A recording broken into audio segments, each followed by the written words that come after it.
Nous appelons l'affaire 1855.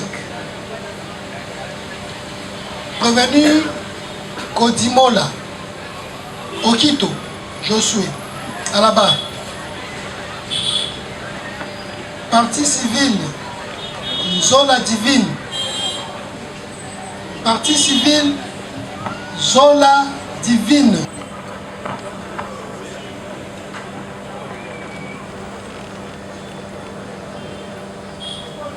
Est-ce que le parti soit assisté? Mademoiselle. Mokonzi Bibeko alobi ya solo. Babetaki yo. Ya solo babotolaki yo biloko. Kasi lokola lobi toyebisaki yo. Pasi oyo moni. Esengi osenga. Dommage. Soki ya solo. Prévenu Josué amonani ke asalaki yango. Okosenga nini? Loba. Loba makasi. Papa, je suis minute dans la recherche.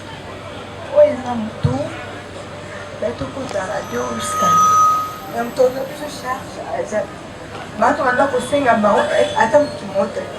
Wa mzimakisha akili. Badenge ko lo ko mapoto alimisha. Omo na usinga, na mwana mmosi na basika. Simfika sana ni baba. Mbengo ni mwana na mtu rasi. Selo. Il faut dire de moi combien? Pesa Mosoro, Boni.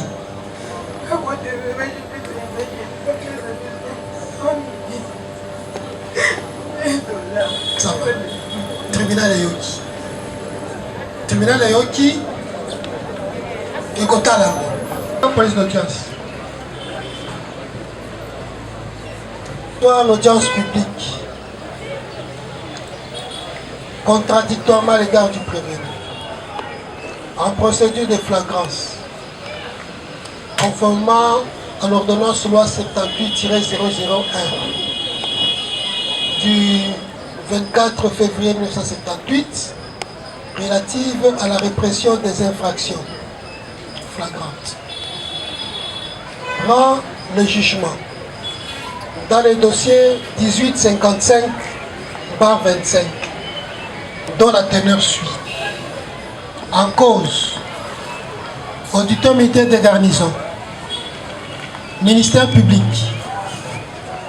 Madame Zola Divine Dikasilo à partie civile, contre le prévenu Odimola Okito Josué, poursuivi pour avoir à Kinshasa, ville de ce nom et capitale de la République démocratique du Congo, dans la commune de Bandalungwa, précisément sur avenue Mbombo, numéro 4, quartier Lubudi,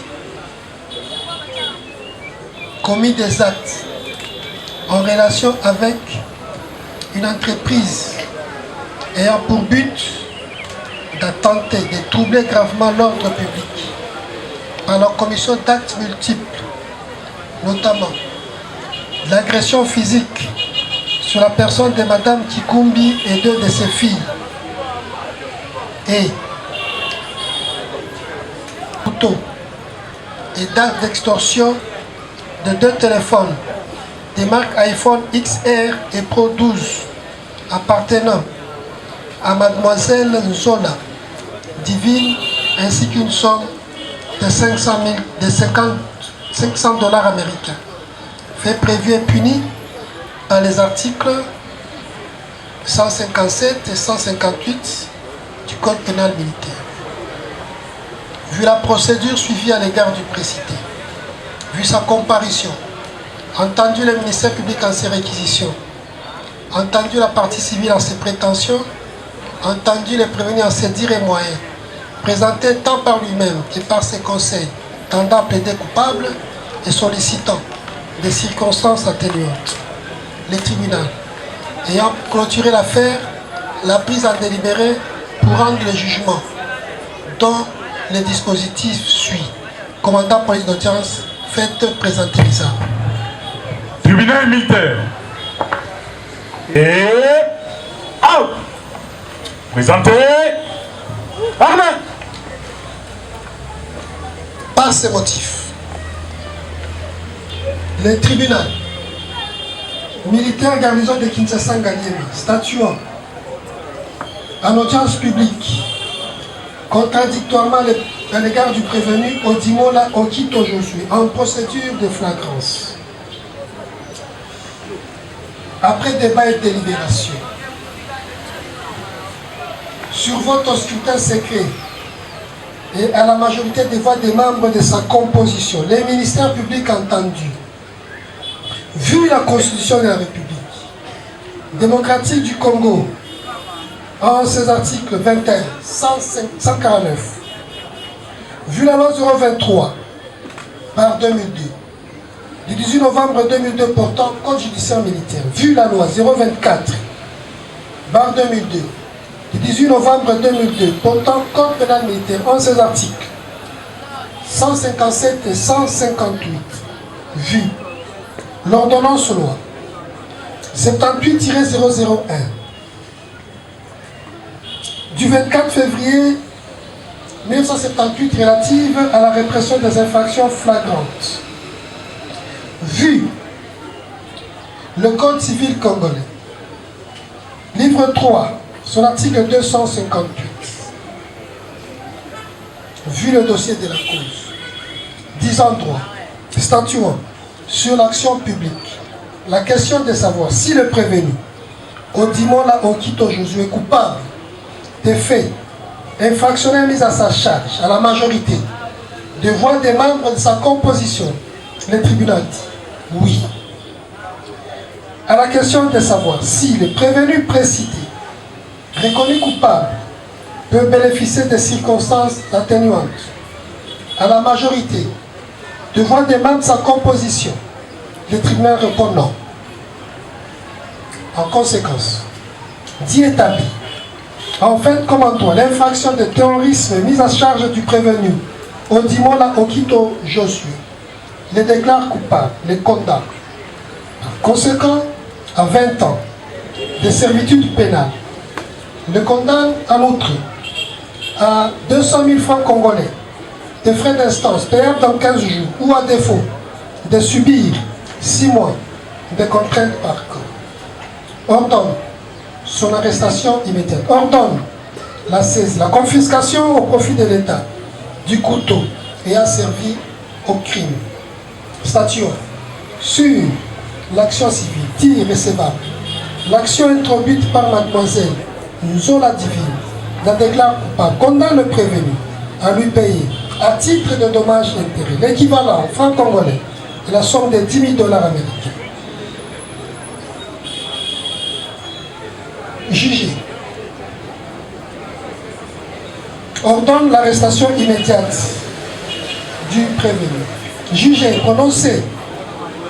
En audience publique de ce jour, ont siégé le capitaine magistrat Kwesh Mouchali Wadi, président, le capitaine Gwenze Kizebu Donassier, Banzembouya Jean-Claude, Mutombo Tuite Cyprien, le commissaire Litingi Issasou, tous juges assesseurs, avec le concours du ministère public représenté par le sous-lieutenant magistrat Moudodos Kikanda Colette, substitut de l'auditeur militaire des garnisons, et l'assistance du capitaine Douba Wayawaya Ae Malongo Bernard, greffier du siège. Arme au pied.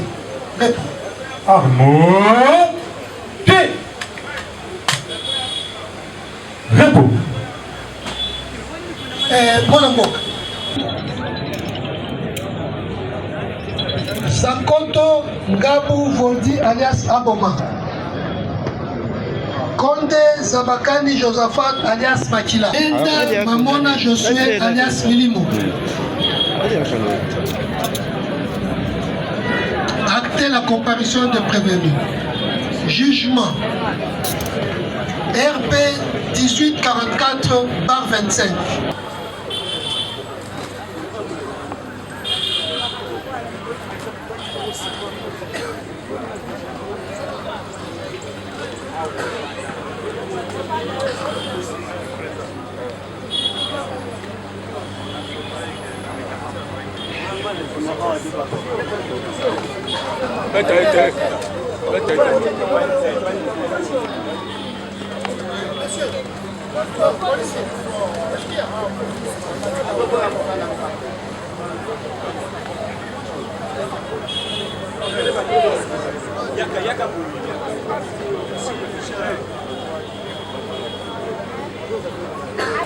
Nous allons devoir procéder à l'identification des prévenus.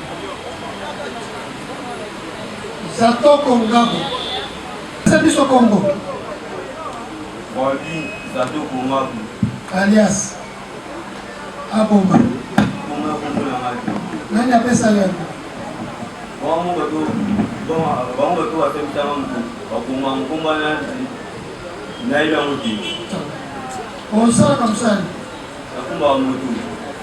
Obota wapi? Nakumba na kisasa. Date de naissance.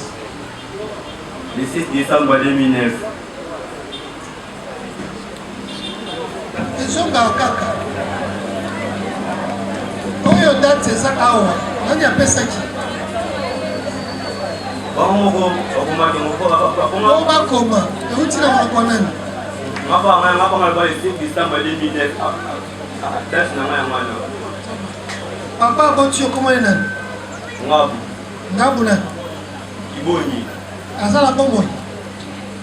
Akufa. Mama abota yo komone nani? Zina. Zina nani? Wazoa. Azala bomoi. Ya. Tika ba wana. Oyoki? Oui. Village. Banjamu. Otanga? Oui. Classe ligne. Troisième. Troisième ligne. Humanité. Ah, bah, commis quatrième. Ah. Radio.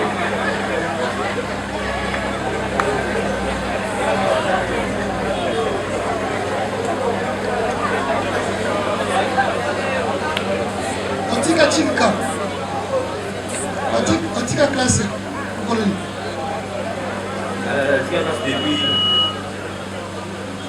Depuis 2022. Ah, vous mettez là. Depuis 2022. Oui. Dès que nous avons la troisième.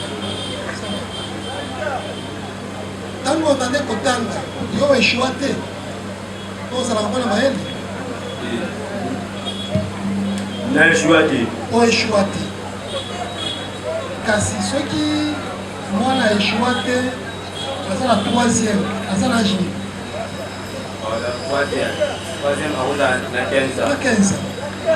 Depuis 2022, les là, c'est la G. 3 ans. 18 ans. Faut le dire. Calcul simple, non? Oui, non. Oui, non. On va là? On va là? On s'en va comme ça. Ah, la commis au Lukaka, débrouillard. Oui. Pourquoi mon tonton qui débrouillard? La débrouillard, c'est la climatisation auto. On le dit? La débrouillard, c'est la climatisation auto. Dewapi? La bague. La bague. Yo fandi wapi? Mabani. La bandale. Avenue? Waloua. Numéro? 225. Quartier? Voilà. Commune à Bandalou. Acté, monsieur le greffier, que c'est effectivement le prévenu traduit par le ministère public et le tribunal prendra en compte ces éléments de son identité contenus dans l'acte de saisie. Condé, Makila Soja. Est-ce que c'est combo? Micro et Zapoto. Makila Soja. Nani apesho kombo? Olobi? te biso totuli makila soja yango na msengela kasi ko makila bakoma na faire makila non papa soja non papa Josepha yo botami wapi nabotami na RDC papa wapi Kinshasa awa bakomi na panzi panzi te apesa biso lipanji obotami awa na Kisasa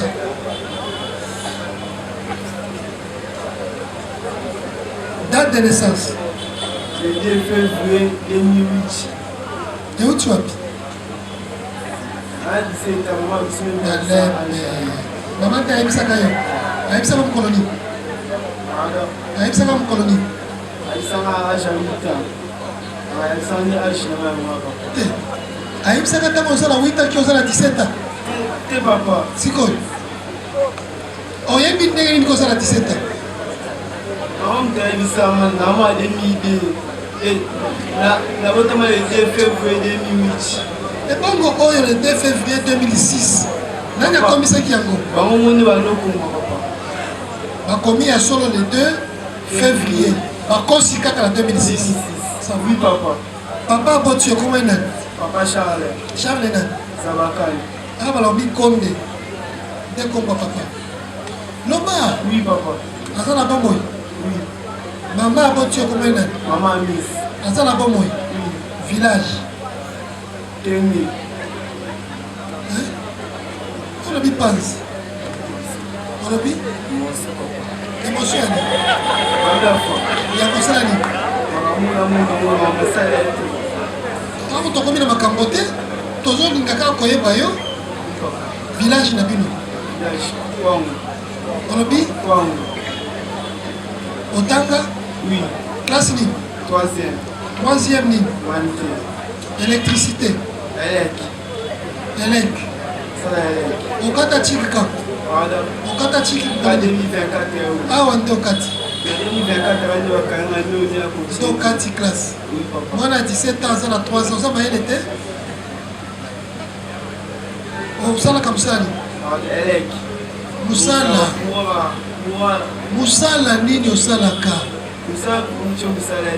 mosala eza te ofandi wapi sikoyo fandi wapi adresse awa bakomi quartier Kivula numéro 50 kakomi na Selembao non papa tibanda osala balakisanga papier te papa wana alobaka malamuna te papa Fobota non obala te acte qu'il s'agit de lui mamona pesa biso kombo Mena mamona je suis. alias milimo ndeko loba Wakombo na ngabali. obi Kombo na ngabali. ya bale metaka na vita Na wano beta bana beti. Bana zo kombo na milimo na vita. Na ni sasa wa sasa ko milimo. Ya kombo na beta ngabali. obotami wapi Ba kombo. na lui là Oui. date de naissance Le 31 juillet 2006. obike moto alobaka vérité aza moninga nzambe Oui. papa aboti yo kombo nani Chimbaku. Chimbaku Wedituka. aza na bomoi Oui. mama abota yo kombo nani Senga Bochi. aza na bomoi Oui.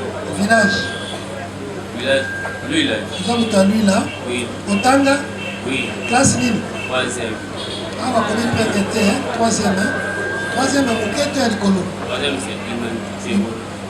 Troisième c'est ezalaka te humanité par humanité obala Et obota osalaka mosala nini mécanique générale. oza mécanicien Oui. na garage nini Voilà. garage nini Ah là, oyo ya balabala kaka oui. ofandi wapi Lomba. numéro 26. quartier On le tout. commune C'est le bas. Selemba. Voilà. Boyoka. Mokonzi ya mibeko ministère public afundi bino na mokuse alobi boza bakuluna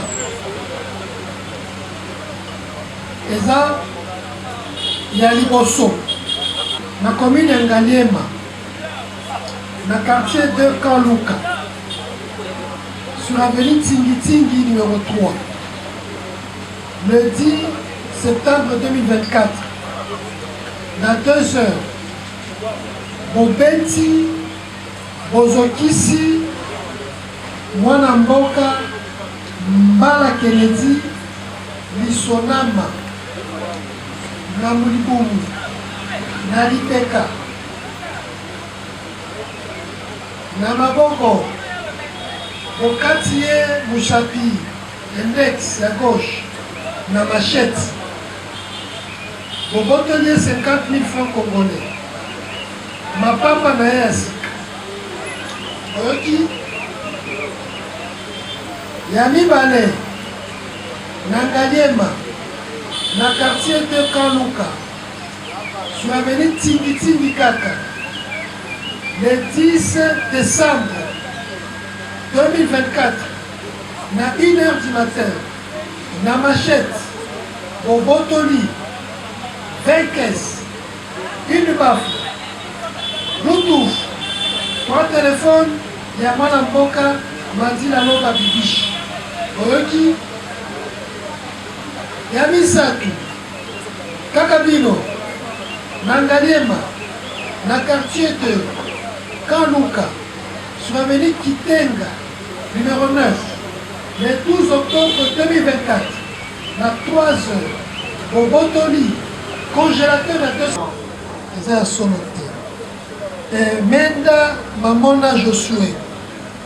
Il faut que nous à son hôtel. Monsieur le Président, Baboumissa Bakombo et famille, les ministères publics les désignent par les alias. Vous avez devant vous alias Milimo, Soja et Aboma, Monsieur le Président. Ça ne frise pas les ministères publics, ni les tribunaux. Autrement dit, ça ne frise pas le pouvoir de l'État, puisque le pouvoir de l'État existe, mais ça frise cette population. Quelqu'un qui va se réveiller un bon matin et qui va se faire appeler Milimo, Aboma, Soja, Monsieur le Président. Ces 3 personnes, Monsieur le Président, que vous voyez ici, appartiennent à un gang, Monsieur le Président, appelé les Américains. Ce sont des Américains qui vivent au Congo. Ils ont des passeports américains. Ce sont des Américains. Ils se sont donné le luxe de devenir Américains sur le sol congolais par une procédure qu'ils ont eux-mêmes organisée, Monsieur le Président. Et dans leur gang, Monsieur le Président, il y a un général. Ils ont des rois, des empereurs, Monsieur le Président. Et ils le savent. Que ce gang a été organisé dans le but d'attenter aux biens et aux personnes. Et pour les cas, Monsieur le Président, comme dans les contrats judiciaires qui nous lient avec ces criminels, Monsieur le Président. Primo, nous avons dit, Monsieur le Président, la commune de Ngaliema, au quartier 2, au Kanluka, Monsieur le Président, sur l'avenue Tingiting, ils savent cette avenue, ils connaissent bien cette avenue, au numéro 3. En date du 10 septembre 2024, Monsieur le Président, ils ont porté des coups et fait des blessures à l'aide de machettes, Monsieur le Président. Et ils ont porté atteinte à l'intégrité physique de Monsieur Mala Lisonama Kennedy. Monsieur le Président, il était atteint au niveau de l'abdomen, de l'épaule droite, du ventre côté gauche. Les deux bras, monsieur. Si vous voyez ces messieurs-là, Monsieur le Président, il est passé devant nous, Monsieur le Président. Nous l'avons vu. Ils l'ont laissé infirme, Monsieur le Président. Il n'a plus ses capacités. Ce monsieur, ces gens ici, ce sont des gangs. Et l'État ne peut pas laisser ces actes impunis. Monsieur le Président, de faits encore enregistrés dans leur criminalité, toujours au camp Luka, sur l'avenue Tingiting. J'aimerais bien que cette audience se passe là-bas au camp Luka, au quartier 2, où tous ces gens verront leur gang être réduit par la force de l'État.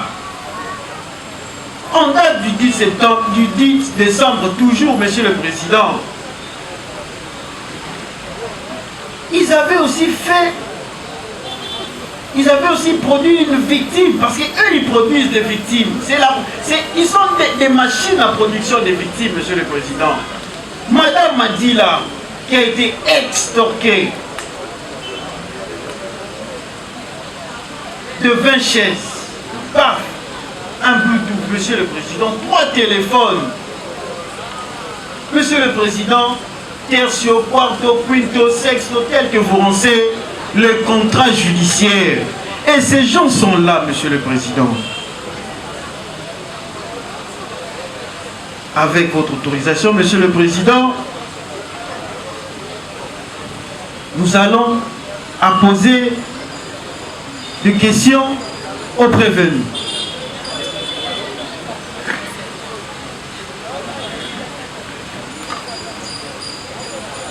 Vous avez fini avec les faits?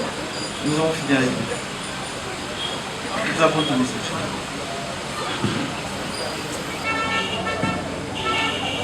Oyebi baninga baza nsima na yo?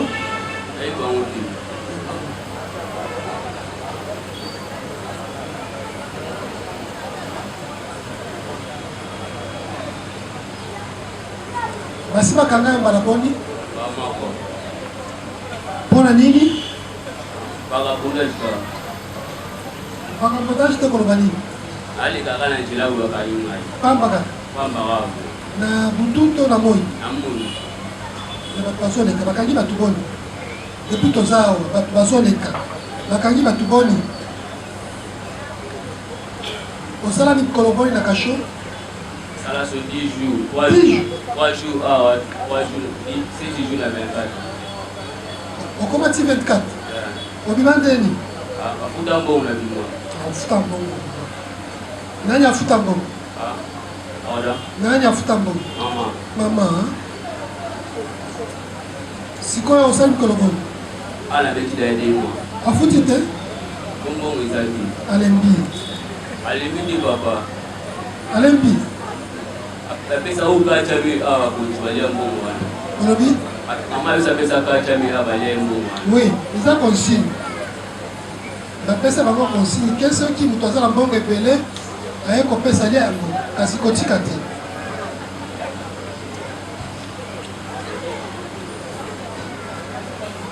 Ntango osambi yo moko olobaki ozala groupe nini?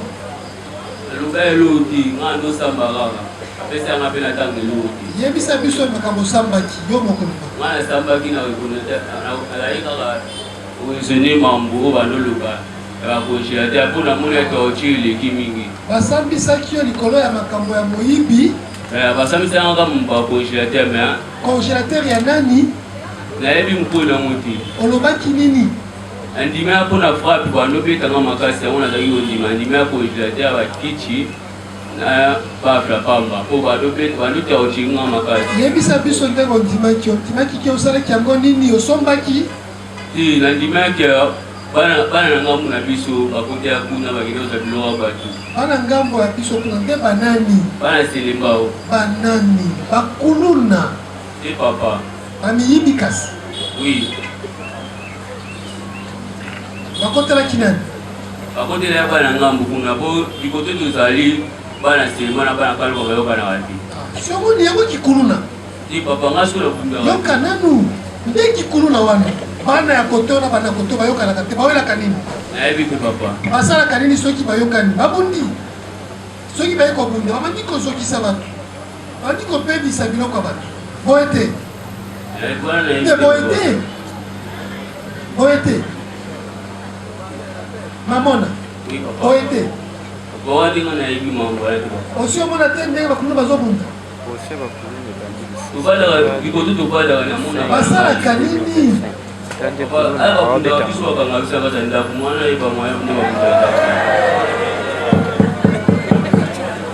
C'est comme une dernière bakandi.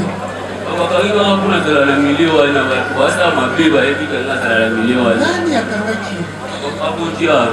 Bayaki na ndako kokanga ye. Oui. Maman azali. Oui. Papa pe azalaki. Ngada na papa te. Maman alobaki ntango azokanga ye. Alobaki lelo te. Batiki yo ka okende. Parce que asi alembi asika kopesa mbongo kuna na 24. Babi amwana na ngai alembi akende kaka. Papa. Kombo wana pale yanga yiko na beta pale. Mtu sio sana na kombo wana milio wana siku. Totuni makambo ya kombo wana te. Alobi alembi. Papa. Okomi awo bati kontima ke biso toza ba-américain oete wana ngati papa mutuna wana batunaki te papa awo batuleki nga ngo maluka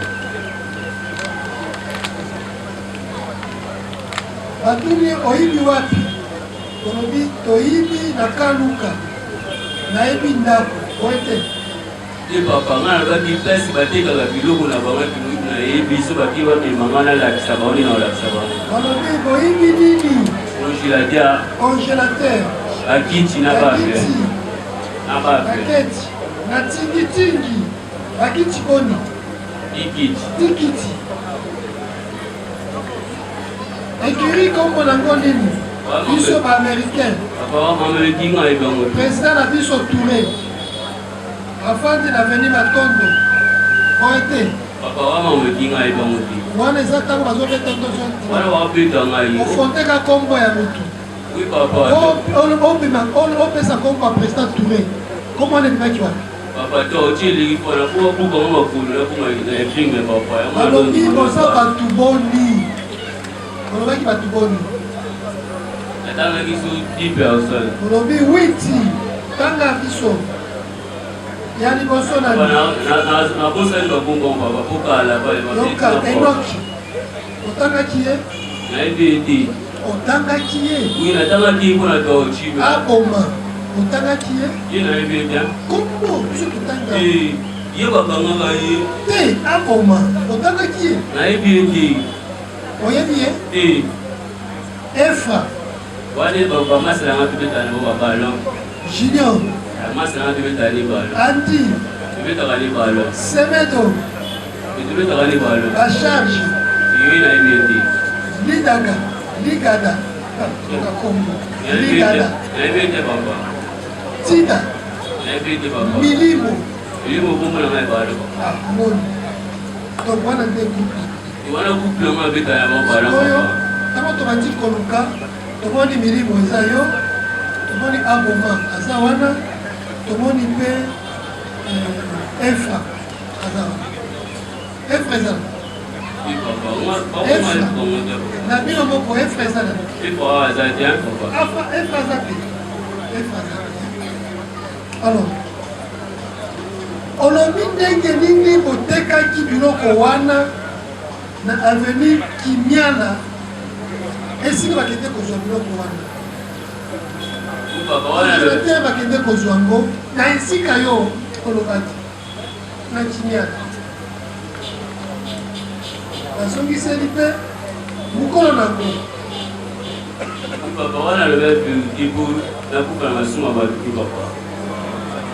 olobi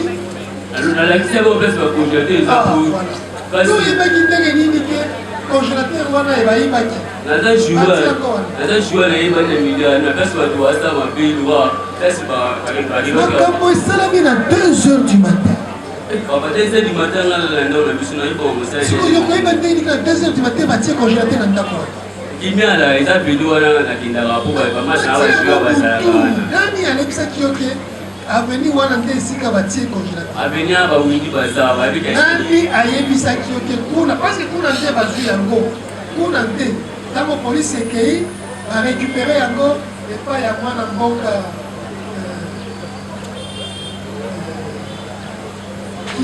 kizengo kuya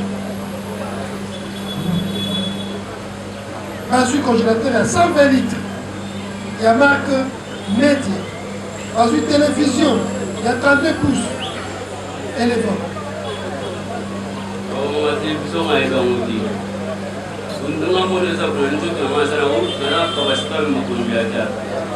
a mis bon, ça qui est belé. Vous avez 8. Et papa. Vous avez 8. Oh, bah, pour moi, et puis, moi, il dit, ouais, mais c'est pour ça, les manicolo, les non, lobby, kuna. C'est pour le bon côté. Papa.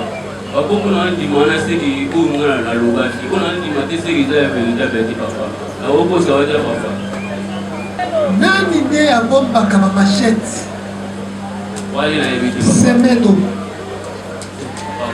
Semedo de ya bomba kama machette. Balaboni aussi opéra. Papa, on a un ciné petit, n'a pas dit ma 6 fois.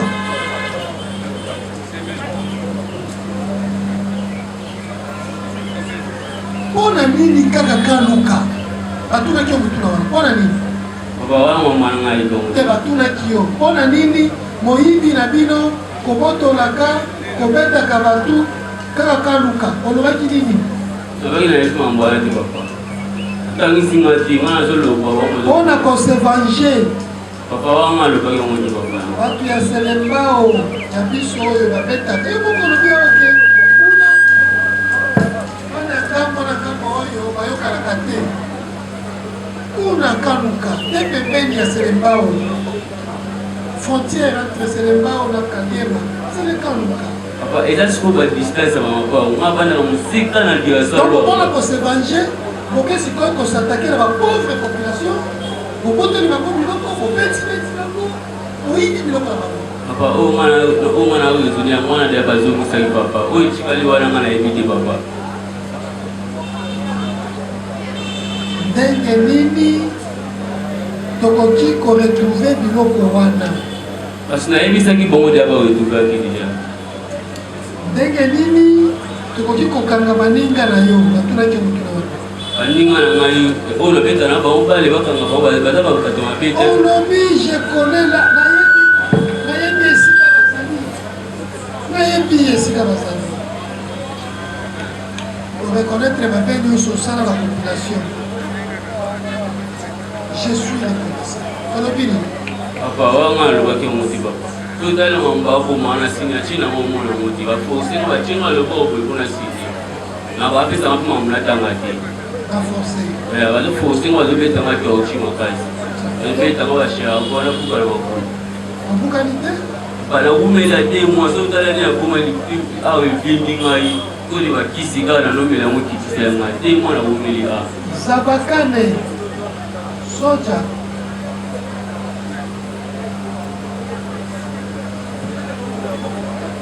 yo oza ya kufu nini mabite ngalaka masana mato abiso akata masana kama mabisa na yekama biti papa Lonzo ada Lonzo na talonzo ni talova na kuna kako kumtachika donga sana na Lonzo wana kuku moko ya bato bape batongolo miso bayake bapomba bayaya bametre papa bana boni aussi okangama mara moko pona nini toya matanga ya masana mali na tongo tola ko bakiche buni yango bakamanga basimisa ma na ndala ti et bon quand on va mesure des parents papa na ba mesure parents na ba na na matanga mesure des parents deni otane mesure des parents ya so parents bakanisi c'est pas parents bakanisi c'est la mesure des parents.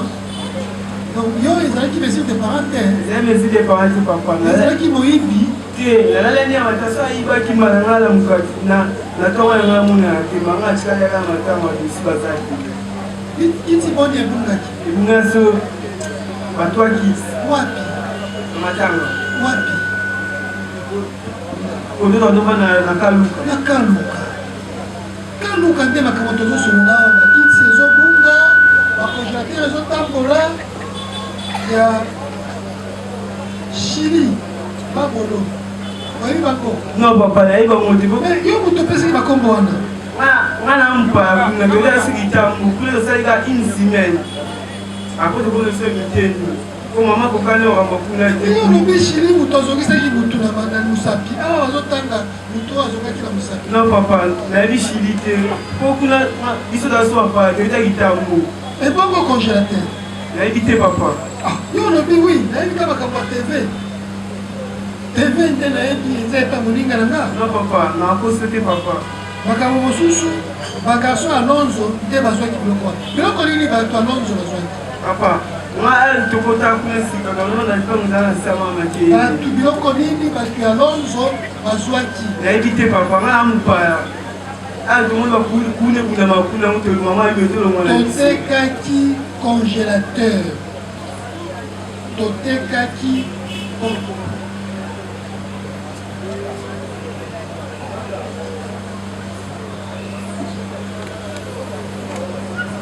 Napi Otangi.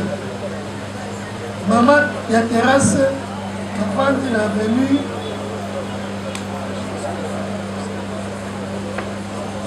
De télévision.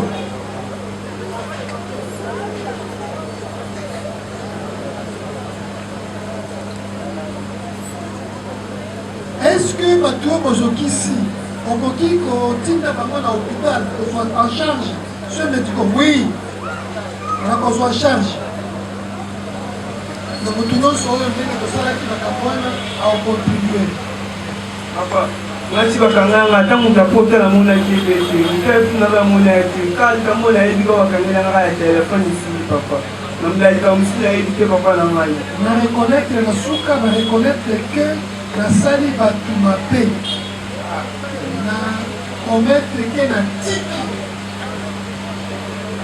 Konde Sabakani au signé. Non mais va faire qui yo? Ba no te tanga papa. Akanga swa sima. Ba ni se so makas papa. Volti Aboma. Essa é quoi? Volti Aboma. Oyoki milimo tanga kiyo. Mana ni goyebana na bashu. Tu atanga kiyo. Atenga ni demo sikasi wana aluba ayeli mati atenga na ndeni. Yope otangi. Atanga tija. Natuni yo. Ndenge nini okangami elongo na milimo. Atuna ke mutuna wana. Oui. Olobaki nini? Ngai milimo ngai ndenge na yi. Ndenge nini okangami elongo na milimo. Mutuna batuna kiyo tozongeli yango. Olobaki nini? Kuna na ipepi. Ngai sola ngai na milimo video ko shaka.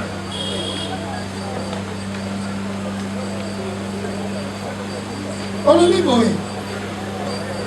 C'est parce que ngai na groupe na yo tobotolaka biloko ya bato.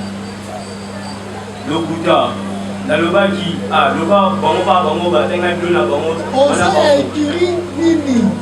ngapanga na ekiri nganga milimo alobaki américain yokolobi biso mpe américain tobotolaka nabotola te na bamilimo.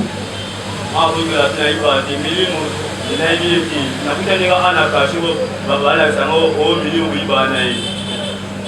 Milimo oyibaka na ye parce que milimo atangaki yo admetonke ya solo boyebani te, ya solo boyebani te. Oui.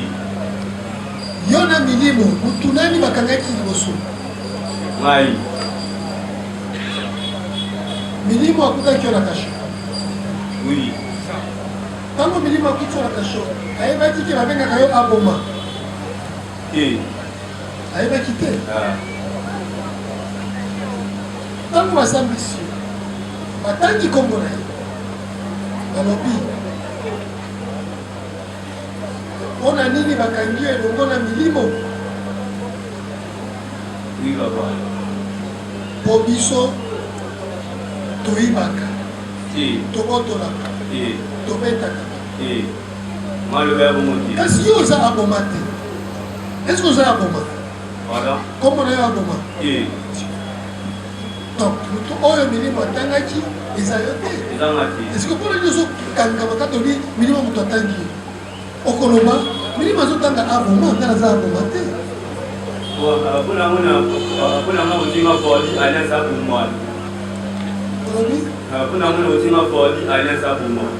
bakosi oza komona te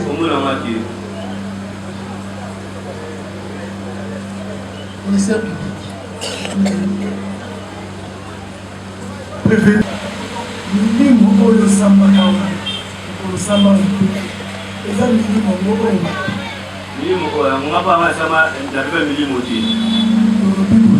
ya leke tulio lisusu milimo oyo otangi na procès ya page po bakango liboso ya prévenu momo so milimo oyo otangaka wana kombo wana eza milimo nini répondre na tribunal yatanga komba milimo ti.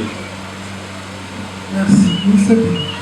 Monsieur le Président, les trois prévenus disent ne se connaissent pas.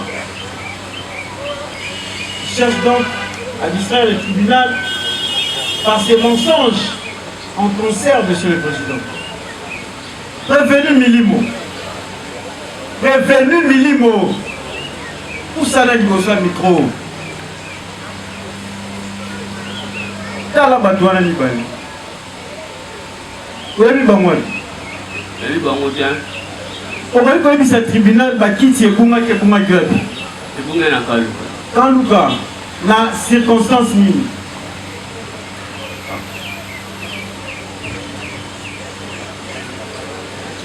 Na circonstance nini ebunga ki prévenu Milimo. Papa wake na ebiti papa. Mais yo okolakisa batu place biloko ebungi oza kaka joueur oyebani influence nini oyo eza nango mpo oyeba place biloko ebungi bayebisi yo soki obetaka bale nde ekosalaki ozala influent na bagangster to bakuluna to elingi koyebisa ministère public aza mwana kini te. Prévenu Milimo yebisa tribunal makasi nini oza nango mpo oyeba place biloko ebungaki. Naza na moninga na maplace bateka biloko wana moninga na mama tobetaka nebala yeli moto ayebisa biloko wana ebungaki quand yo bakangaki yo heure nini bakangaki yo jour nini mikolo biloko wana ebunga nayebi te mikolo biloko wana ebunga oyebi te mais ozoloba koza na camarade na wana nde nani camarade nanga mo baadisaine atekali na esani kombo na ye nani kombo na ye.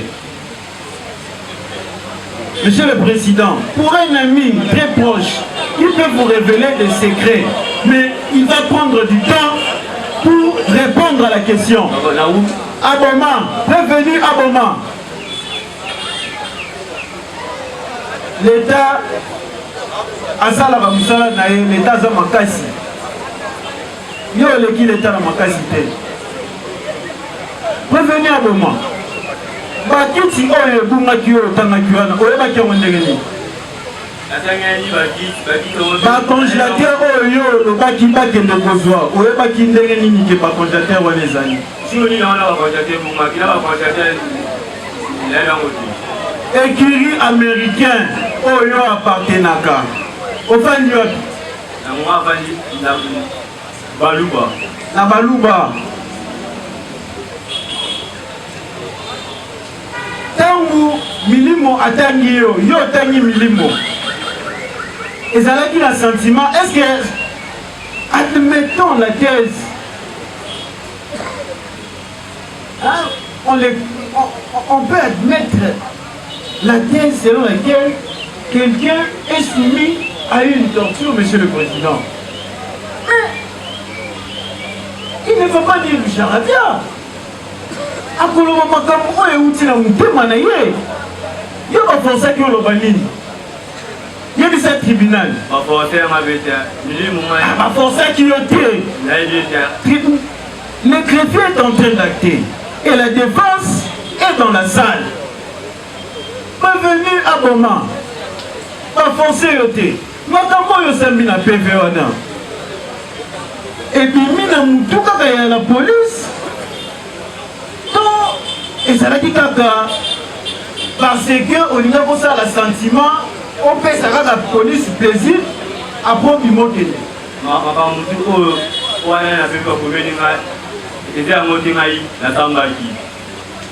Monsieur le Président, il n'y a pas seulement une seule victime, il y a eu beaucoup de plaintes contre ces 3 prévenus. Prévenus Soja. Bakiti yo ebunga kiwana, ebunga kiwapi. Bakiti ale bunga na kaluka papa. Na kaluka. Oye bakindenge nyingi bakiti ebunga na kaluka. Ponga la ne matanga ana. Est-ce que oyebi muto abungisa ki bakiti? Eda bakiti ya famille ya matanga baluaki. Ya bakiti ya famille ya matango baluaki. Monsieur le Président, c'est bel et bien renseigné dans le contrat judiciaire. Et ce sont les chaises dont parle le prévenu Milimo. Et ce sont les mêmes chaises qu'avait accepté le prévenu Aboma dans les différents PV. Ils se connaissent, ils ont dit que Toye Banité. Mais hier, Ayebi Keba, Bungisi Bakit et Bungaki, Bakedaki Kozwa Yango. Yekuna Moutou, Apesaki carte. Il y a Bakiti place Ezalaki, soit-disant Azana Mouninga ou Azana Kombote.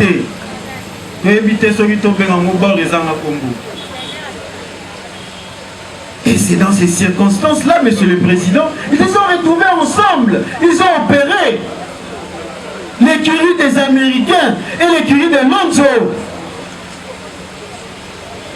Lonzo Gang, Monsieur le Président, on ne parle pas des coins qui sont méconnus dans cette circonscription municipale, Monsieur le Président. Les Américains opèrent dans ces coins-là.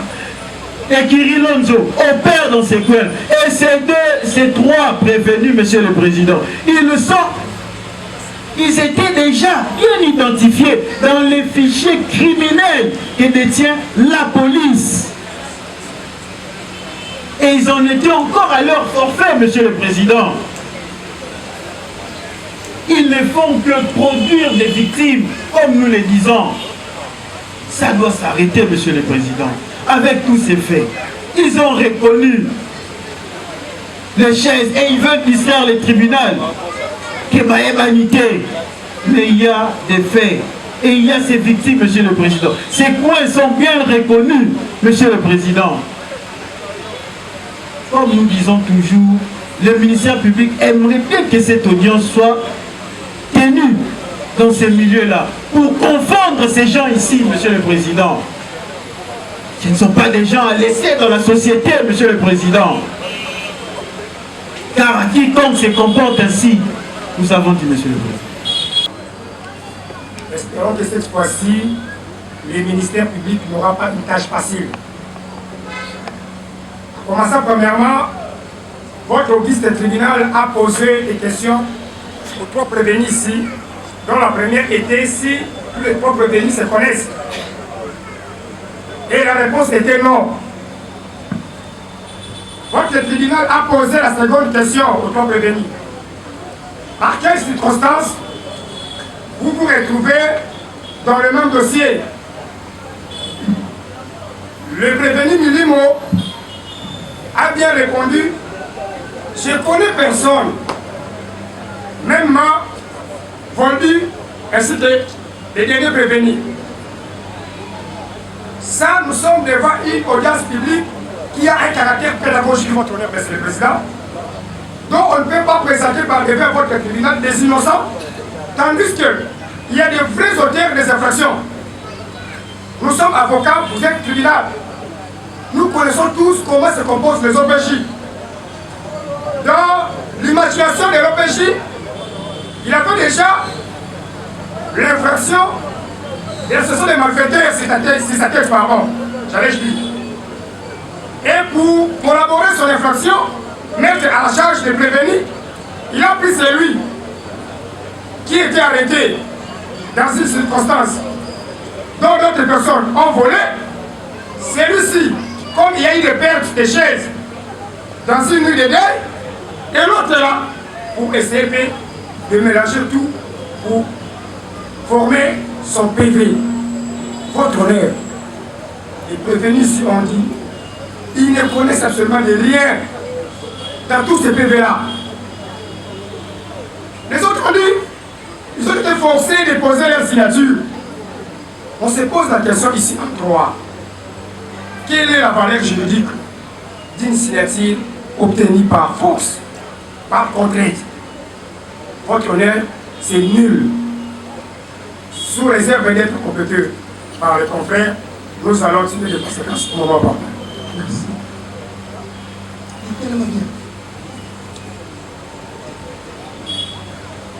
Le président, je fais par deux. Une observation importante, monsieur le président. Le seul moment où la défense est en accord avec le ministère public, c'est dans les désaccords. Que le ministère public nous présente le victime. Puisque nous avons vu, lors de l'audience précédente, on nous a présenté les victimes. Mais pourquoi est-ce que pour les gens à qui on a volé le bien, ils ne pouvaient pas se présenter ici pour étaler le vérité? Ça, c'est une première observation. La deuxième observation, monsieur le président, nous risquerons de tomber dans une guerre qui n'en aura pas la maîtrise des pouvoirs de gérer. Puisque le ministère public est en train d'insister sur les Américains, sur Aboma, tous ces noms-là, qui n'ont rien à voir avec le caractère infractionnel. Est-ce qu'ils sont poursuivis puisqu'ils portent des surnoms footballistiques ou c'est parce qu'ils ont commis le fait infractionnel? Nous voulons connaître la véracité de tous ces faits. Nous avons dit. Merci. S'agissant des victimes, Monsieur Mbala, son âme, qui est resté infirme.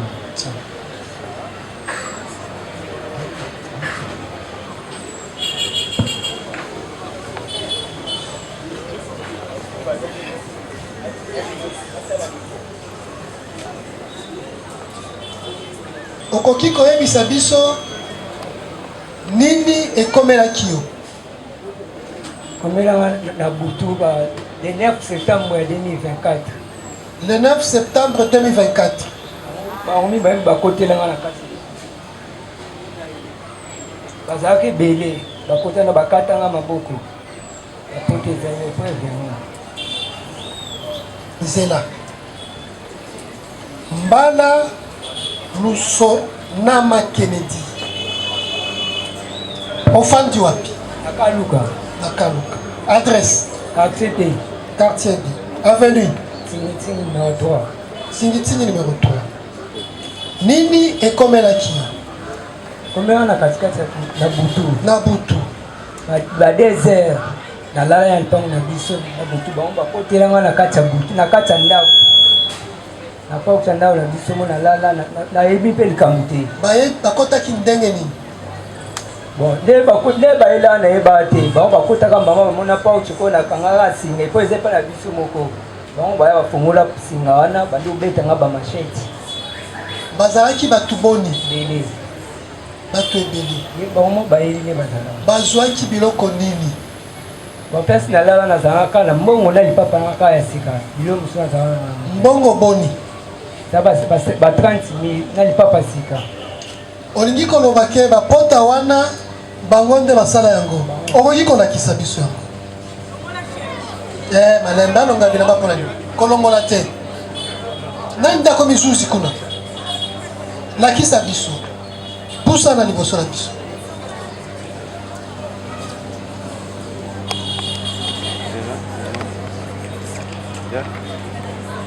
Lakisa loboko.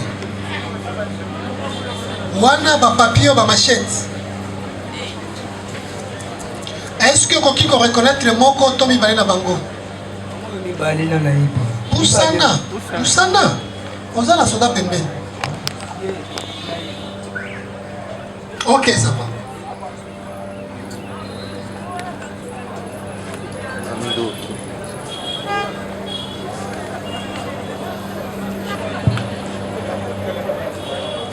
Olingaki pensa oboma. Boete. Naïbi Wanati.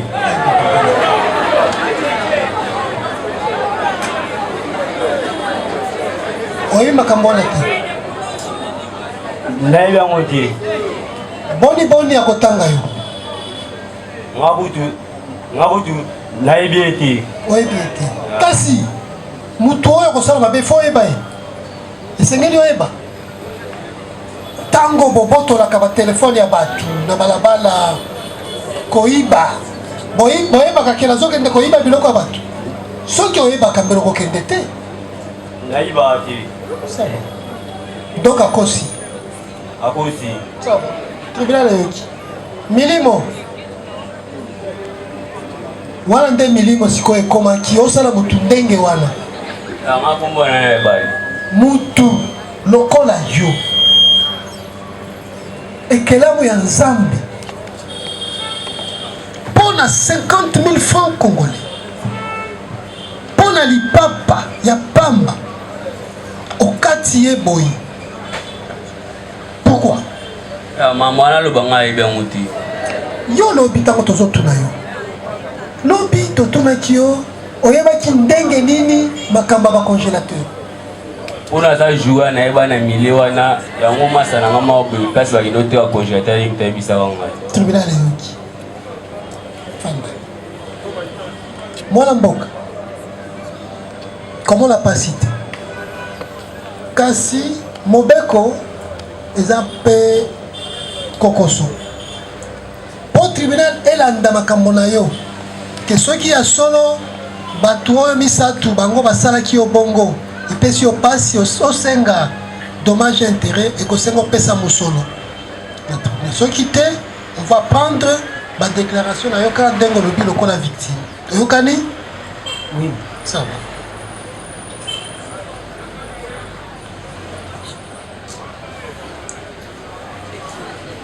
La dynamique des débats. Au regard des relations de fait croisées de l'accusation et de la défense, amène le tribunal à, certes, nous allons rester dans la même qualification, mais à souligner qu'il ne s'agit pas d'une extorsion, parce qu'on ne peut pas extorquer un congélateur de 200 litres, sinon de l'emporter par la force, et c'est le vol. Bien entendu, ce vol entre dans l'économie des dispositions des articles, des actes répréhensibles portés par l'article 157 du Code pénal militaire.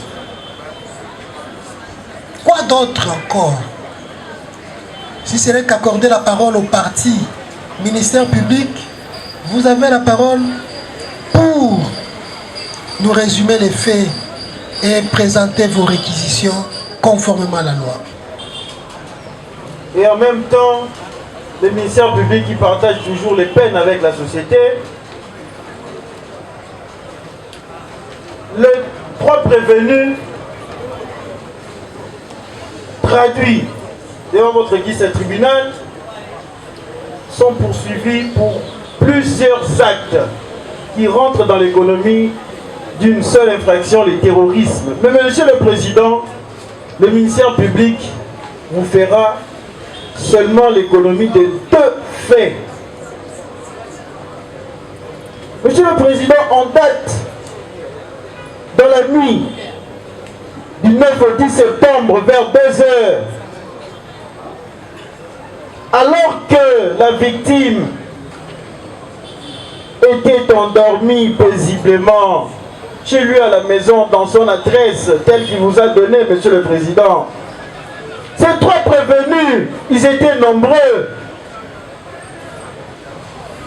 vont entrer dans cette maison, dans son domicile, et par l'occasion, Monsieur le Président, comme le tribunal et toute la population vient de constater, ils vont administrer des coups et faire des blessures tout en les laissant infirme, Monsieur le Président,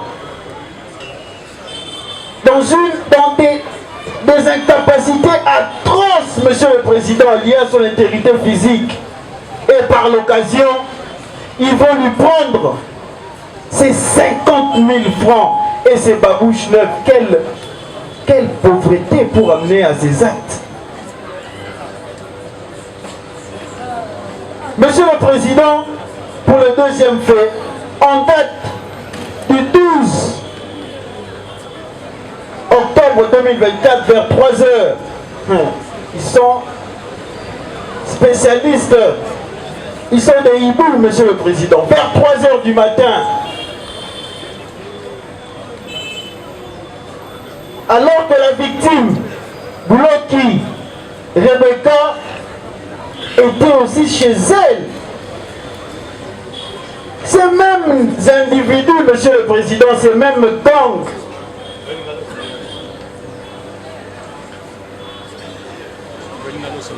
ces mêmes fourmis, Monsieur le Président, vont pénétrer dans cette maison et ils vont emporter un congélateur, 1 litre, Monsieur le Président, un ventilateur, 3 chaises, j'en passe, Monsieur le Président. C'est ça que, Monsieur le Président, porte atteinte à l'intégrité physique et au bien de personnes. Et la manière dont ils ont eu à perpétrer leurs actes, Monsieur le Président, c'est comme ça que le ministère public a donné une meilleure qualification que le terrorisme. Ainsi, le développement en droit s'impose. Mais Monsieur le Président, tout à l'heure, le ministère public venait de faire le développement en droit de cette infraction. Et donc, ce n'est pas une habitude du ministère public, mais une habitude qui est influencée par les habitudes de ces fourmis, Monsieur le Président. Par ces motifs, vu la Constitution en son article 156, vu le Code judiciaire militaire, vu le Code pénal militaire en ses articles 157-158,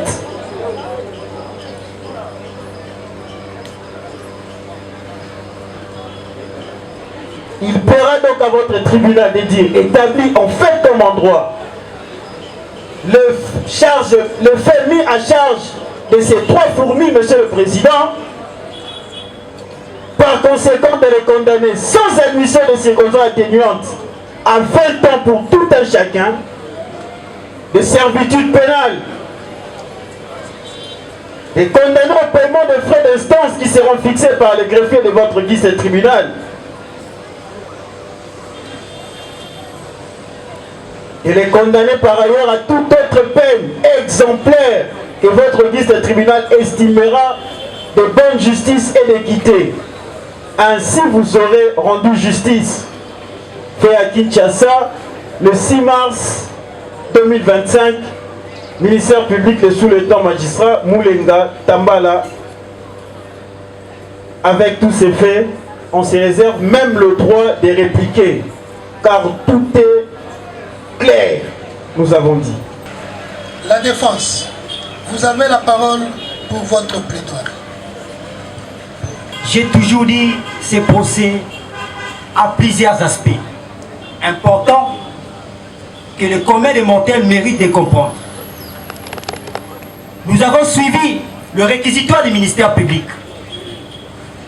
Mais malheureusement, le ministère public ne fait que chanter la même chanson, sans pour autant démontrer la véracité de l'infraction.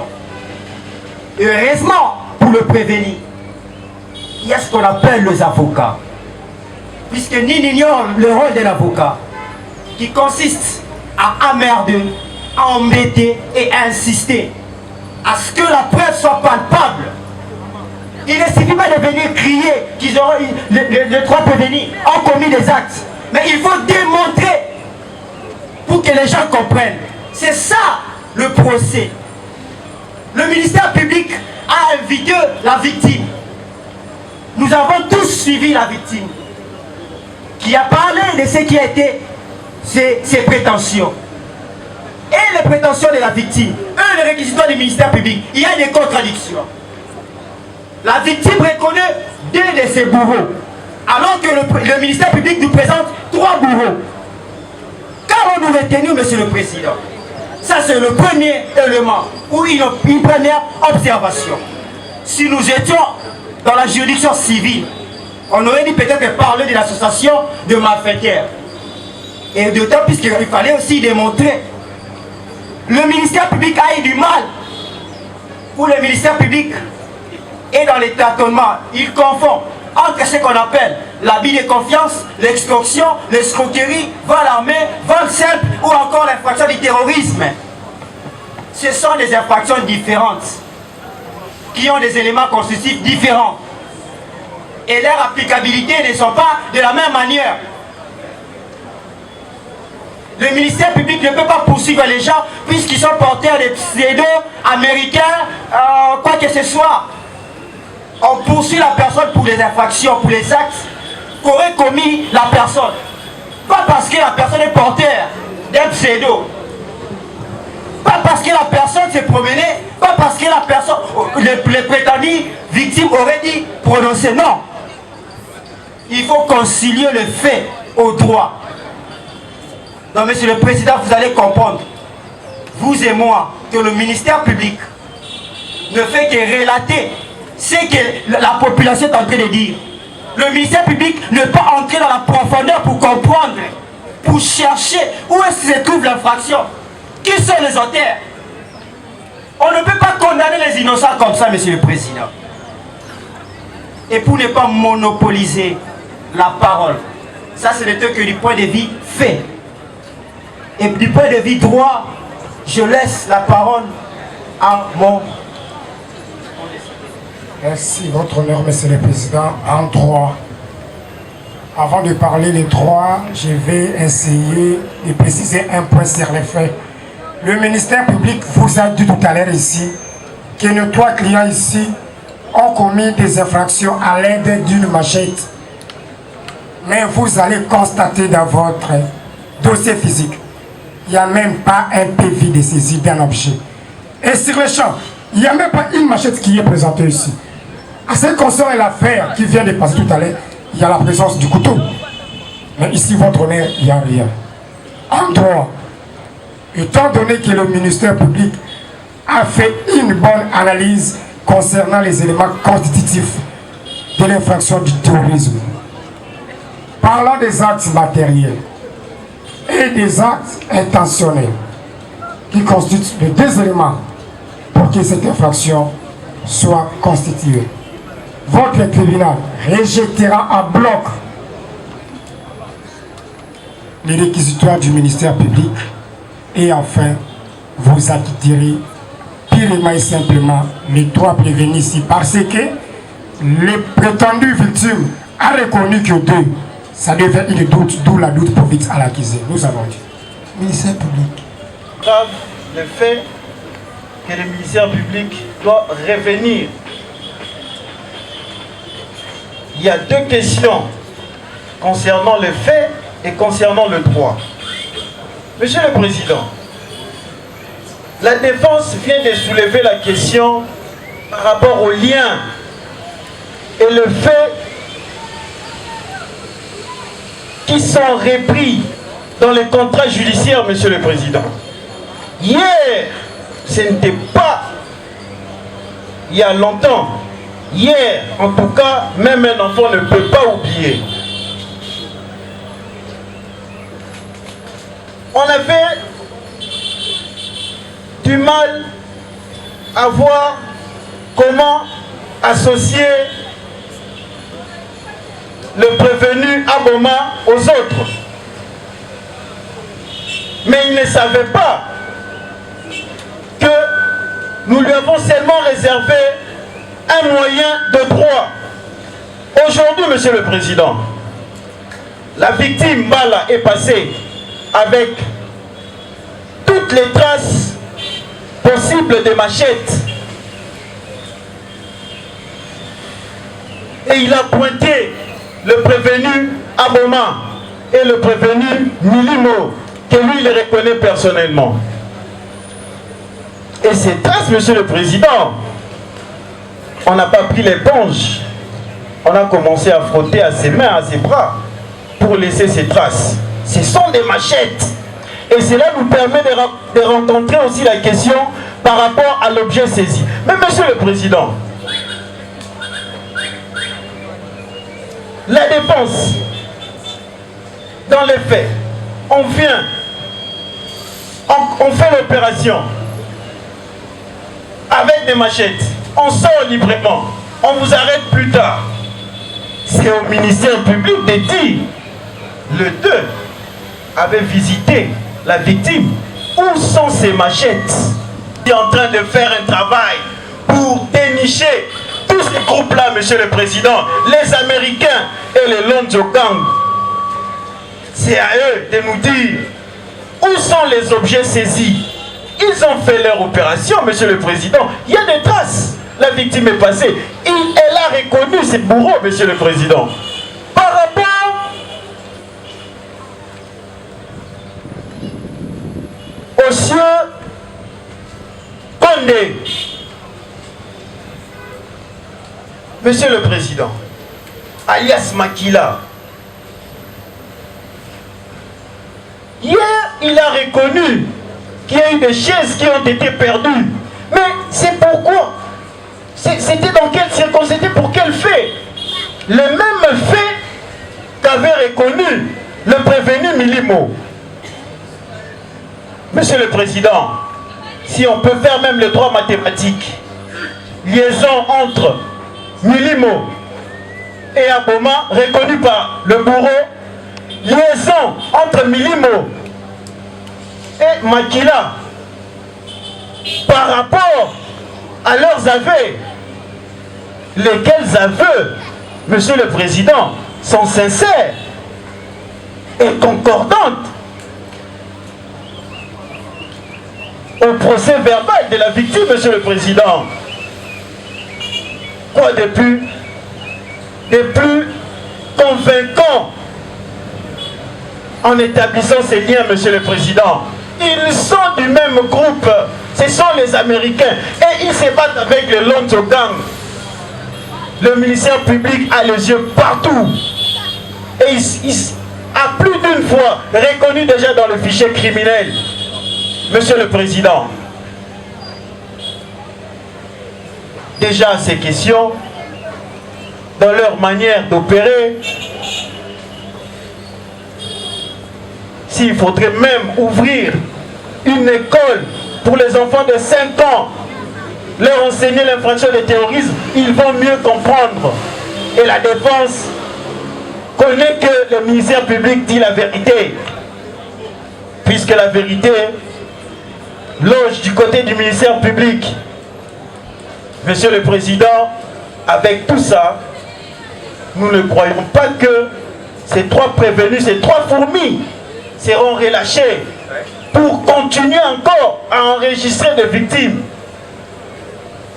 C'est ainsi que le ministère public réitère ses réquisitoires. Nous avons dit, Monsieur le Président. Vous allez comprendre tout simplement que dans ces répliques, le ministère public n'a rien dit. Nous avons demandé s'il y a un PV de saisie de l'objet. S'il y a la présence de la machette, non. La présence du prétendu victime ou ses propos n'est pas une parole d'évangile. Ce n'est pas une Bible pour croire ici. Nous sommes devant un tribunal très aguerri avec une composition colossale que votre tribunal ne peut pas se limiter au dire. En droit, il y a des preuves. Vous allez constater que dans la présente affaire, il n'y a aucune preuve produite par le ministère public. Par conséquent, vous allez acquitter totalement et simplement et toi prévenu ici présent. Nous avons dit. Merci.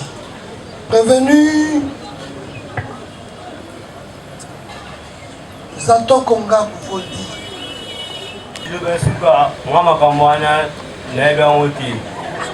Tribunal Eyoki. Konde Zabakani Josepha alias Makila Soja. Papa, mwana balo bana. Esala na kaluka, manga na otala ko na biso na kaluka. Bolimbisanga masonga azokisaki, opese bakombo na ngasa ebi kombo na ngape na ngambo bato azokisaki. Bolimbisa papa ezanga ati. Bakanga makamusi papa. Wakanga makamwasi papa. Tribunal Eyoki. Menda Mamona Josué alias Milimo.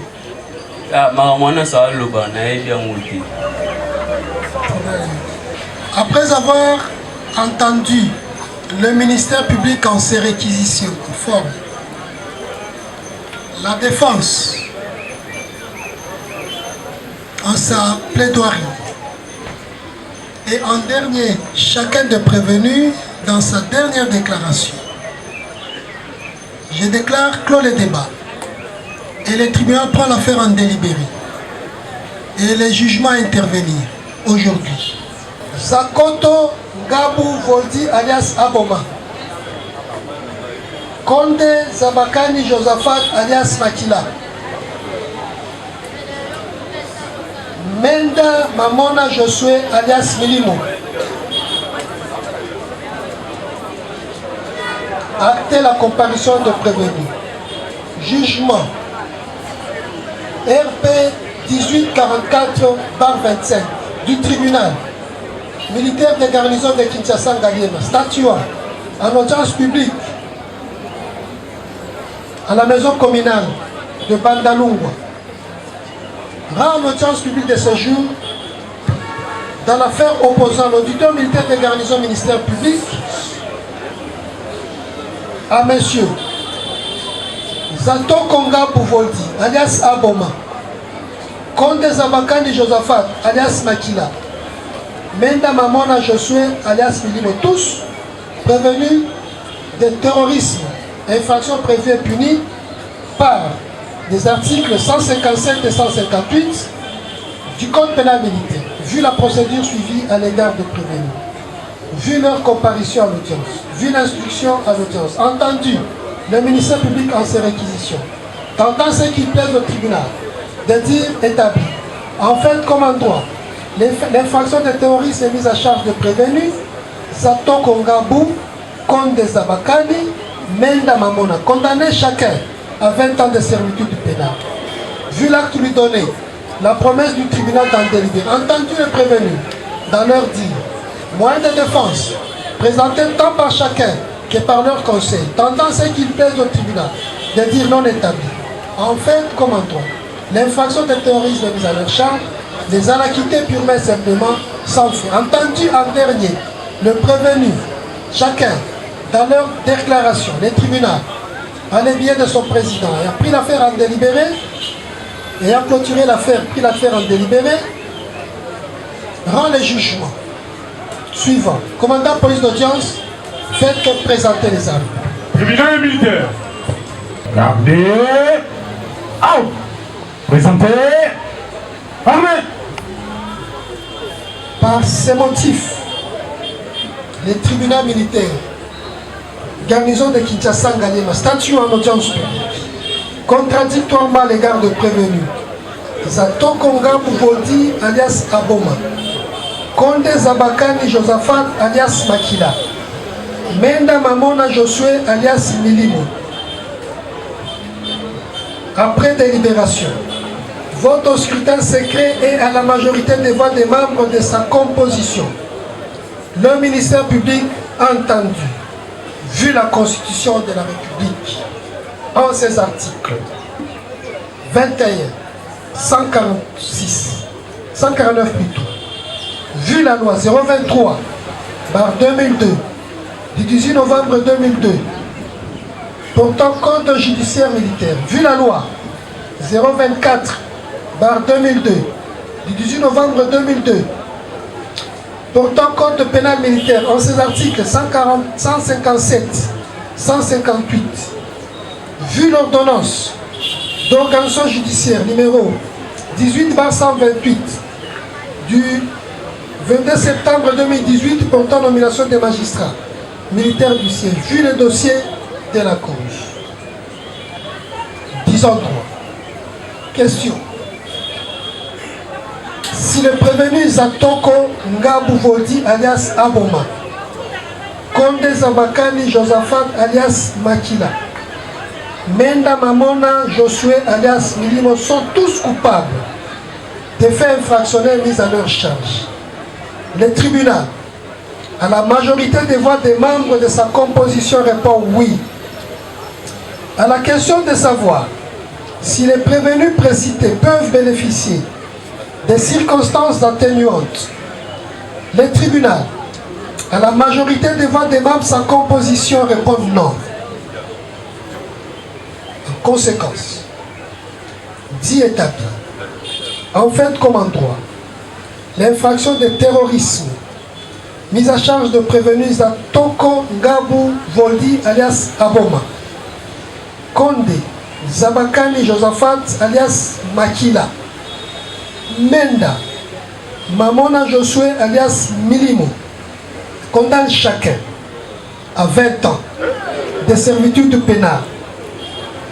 Le condamne en outre au paiement des frais d'instance, chacun de l'ordre de 150 000 francs congolais, payable dans 15 jours, ou à défaut de subir 6 mois de contrainte par corps. Confirme leur arrestation. Les avertit de leurs droits pour former appel contre ce jugement. Jugé, prononcé en audience publique de ce jour, ont siégé le capitaine magistrat Kweshi Mouchaliwaki, président, le capitaine Ngwenze Kizebu Donatien, Mutombo Twite Cyprien, Banzembouya Jean-Claude et les commissaires Litini Lissassou Didier, tous juges assesseurs avec le concours du ministère public représenté par le sous-lieutenant magistrat Mudodo Sikikanda Colette, substitut de l'auditeur militaire des garnisons, et l'assistance du capitaine Douba Wayawaya Haï Malongo Bernard, greffier du siège, arme au pied, repos. Arme au pied, repos. Tribunal de PCO et Tumbuya, 20 ans. On fout à paix frais d'instance à 150 000 francs. Konde Zabakani Makila. Tribunal de PCO et Tumbuya, 20 ans. Il y a Boloko. On fout à paix Maya Mukanda, il y a 150 000 francs congolais. Menda Mamona Milimo. Tribunal de PCO et Tumbu, il y a 20 ans de servitude pénale. Il y a Boloko. On fout à paix Maya Mukanda, il y a 150 000 francs congolais. Tribunal. Ayebi Bino que ceux qui vont se péniter dans Mukanda Oyo, vous avez l'économie dans le moment de sa Mukanda et pas greffé, pour que de Rosamba, dans le juge, il y a Mayele. Bofanda. L'affaire «